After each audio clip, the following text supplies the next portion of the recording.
age for a new period.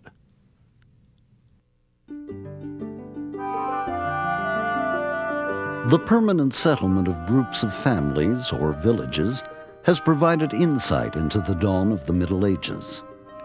Some studies attribute the village, the physical grouping of family units, to the beginning of the era we know as medieval.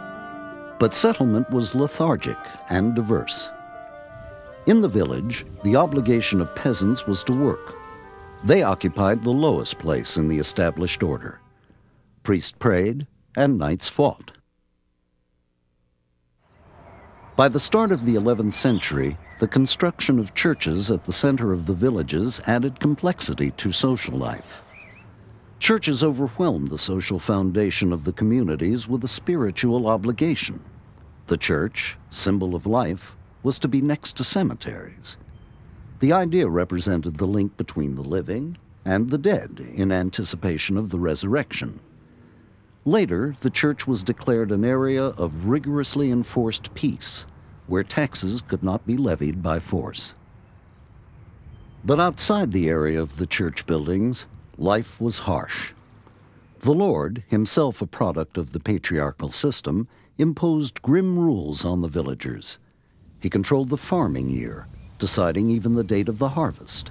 Waterways and pastures were all under his control, as he imposed bans and levied taxes in every aspect of the villagers' life.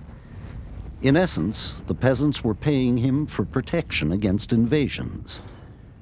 And protection began from inside the walls of the most feared symbol of the medieval period.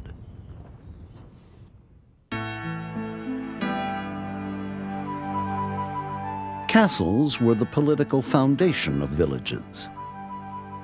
The head of the castle, the castellanus in Latin, was the leader. The territory protected by a castle was a Detroit district, taken from the earlier Latin word distingere, meaning to coerce. In times of war, castles sheltered warriors and peasants. In the castle, peasants were identified according to their migratory status. Thus there were the natives, or menants in Latin, new arrivals, or hôtes, today hotels, and visitors, or aubaines.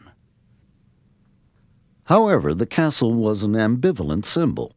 It was both the seat of justice and the base of a potentially oppressive power, a sign of the Lord's duty to protect his people, but also to punish them if necessary. Lords protected villagers and punished culprits by exposure, flagellation, mutilation, or hanging. The exchange rate for protection was high, including, sometimes, forced labor.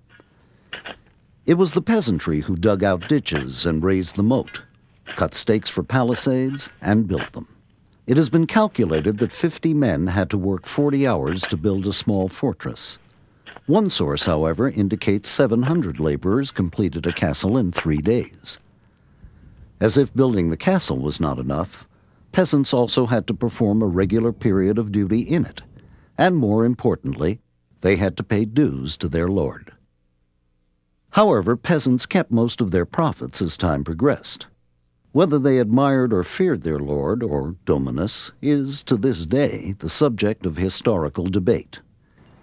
Dominus also meant the master of the castle, sire in the vernacular.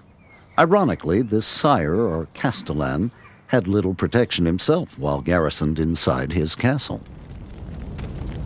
The wooden buildings could be quickly demolished by fire. The victor of a battle often started rebuilding while the ruins of the old castle still smoldered. The early castle buildings were worth little more than a cottage. Still, their design was soon perfected for war. Stone replaced wood. The towers, originally square, were rounded off, allowing warriors to see their enemies from a better angle. Only the second floor connected to the outside world.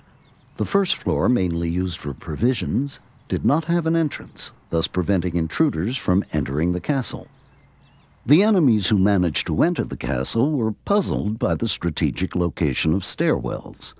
Basically, one had to cross the rooms to find stairs leading to upper floors. In general, deception was a feature of military intelligence.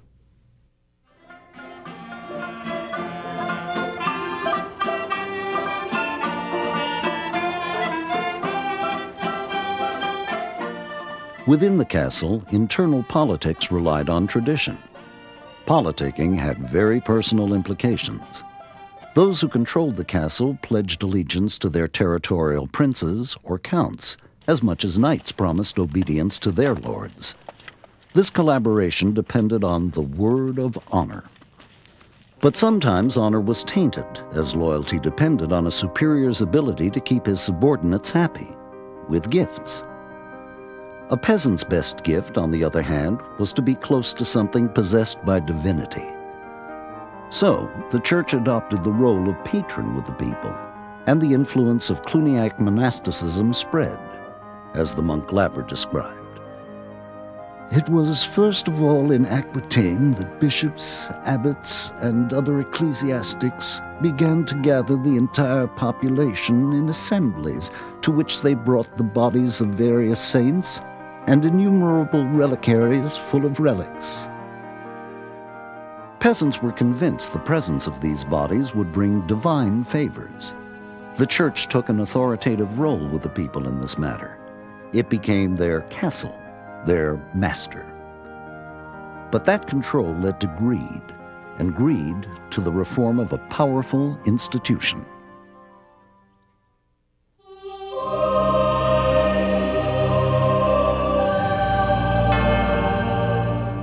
Well-publicized miracles by saints whose bodies were preserved by monks attracted the faithful to the monasteries. The most powerful monastery was Cluny, founded in 909. The political aspirations of the Cluniacs found its clearest expression in their building program. Odilo, the first Cluniac abbot, rebuilt the abbey church at Cluny based on a classical plan, which featured Roman columns. Hugh, his successor, built a larger church that was brighter, with an exceptionally long nave. Hugh also believed in sculptures like those found in the ruins of classical temples. His decision to order them led to a renaissance in sculpture. Cluny saw itself as a second Rome and aspired to replace failing secular kingdoms. But the church itself, as an institution, remained an obstacle to this dream of grandiosity. Bishops remained firmly rooted in the temporal world through blood relations with the French crown, something the monks did not approve. But the Cluniacs were determined to succeed. Soon enough, the Grand Prior of Cluny himself became Pope in 1088, taking the name of Urban II, and shielding themselves under his name, the Cluniacs finally put into effect the reform of the episcopate that Pope Leo IX had sponsored decades before. The new reformers urged the imperative of chastity, arguing that sexual abstinence would create discipline within the clergy. The Restoration, once fused into social life, produced a segregation of the priests from the laity. The reform also instituted internal appointment to all ecclesiastical positions. This way, the church assured itself bishops would not side with secular rulers. Disputes involving members of the church were debated within the hierarchical framework of ecclesiastical jurisdiction. Thus, the control of its own, one of the purposes of the reform, had been consummated. Pope Leo IX played the key role in the reform of the church. His initiative created a definite conflict between the Roman Curia and the French king. In 1096, Pope Urban II excommunicated King Philip I, and to show his political prowess, launched the First Crusade from outside Clermont. The actual text of Pope Urban II's call was lost, but documents show chroniclers put words in his mouth. "Come to the aid of your brothers in the east," they wrote. "The infidel has advanced as far as the Bosphorus, just outside Constantinople. Our Lord himself exhorts you, rich and poor, to leave your homes and go to their aid.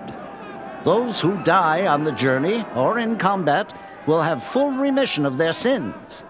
Let those who until now have been moved only to fight their fellow Christians Now take up arms against the infidel. Politically, the emperor had been replaced by the pope. One author of the era named his account of the First Crusade Gesta Dei per Francos, the deeds of God, as undertaken by the Franks. It was an all-out effort, knights accompanied by people from all walks of life engaged in it. Their destination, Jerusalem. Historians describe the participants as euphoric over the possibility of conquering the Holy Sepulchre. Frankish leaders had programmed several stops on the road to Jerusalem. Constantinople was the first, then Antioch. After Jerusalem was taken, the Crusaders then invaded Ascalon to the southwest, where their victory over the Egyptian army secured their general triumph. From the spring of 1096 to the end of the 11th century, the mobilization of the poor toward the crusading ideal was astonishing. Also, it provided an outlet for chivalry.